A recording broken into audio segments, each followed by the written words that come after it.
Gather round, kids. I'm sure you've heard the story of Christmas, but I bet your parents haven't told you the story of Kickmas. Yes. What's Kickmas? No questions. All right. 'Twas the night before Kickmas. 'Twas the night before Christmas when all through the park, not a cobra was stirring and the field was all dark. The medals were hung by the chimney with care and hoped that St. Kickmas soon would be there. The cobras were nestled all snug in their beds while visions of championships danced in their heads. And the team in their jerseys and cleats all intact had just stepped on up to begin their at-bat. When in the outfield there arose such a clatter, Petey sprang from the sidelines to see what was the matter. Away to center field he flew in a dash, so quickly they thought he might have been the Flash. The Coors banquet staying cold in the new fallen snow gave the luster of kickball games long, long ago, when what to their wondering eyes should appear but a Cobra-mobile coming quick in high gear. He rolled down the window and pointed to Quick. We knew in that moment it must be St. Kick. You Cobras need anything? Some snacks? A course banquet? Just let me know. God, I love ya. More rapid than mongooses, closer he came, and he whistled and shouted and called everyone by name.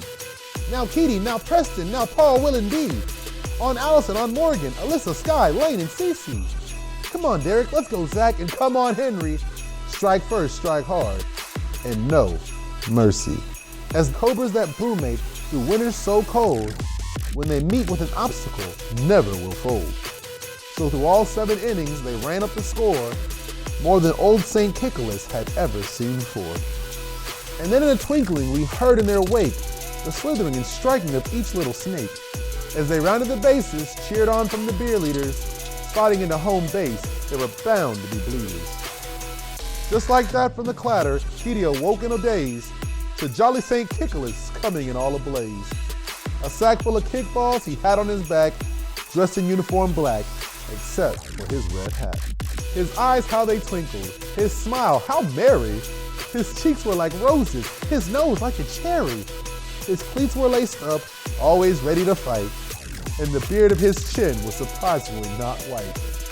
Medals he wore from the championships of pain sparkled so bright like lights on a Christmas tree. He had game face on, and to much controversy, he struck first, struck hard, and he showed no mercy.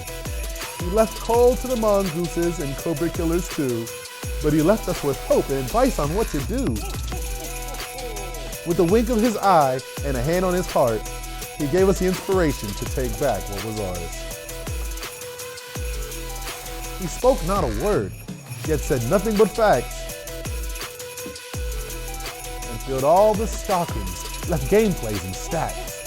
And smiling right at us as if there was something he knows, he gave us a nod, and up the chimney he rose.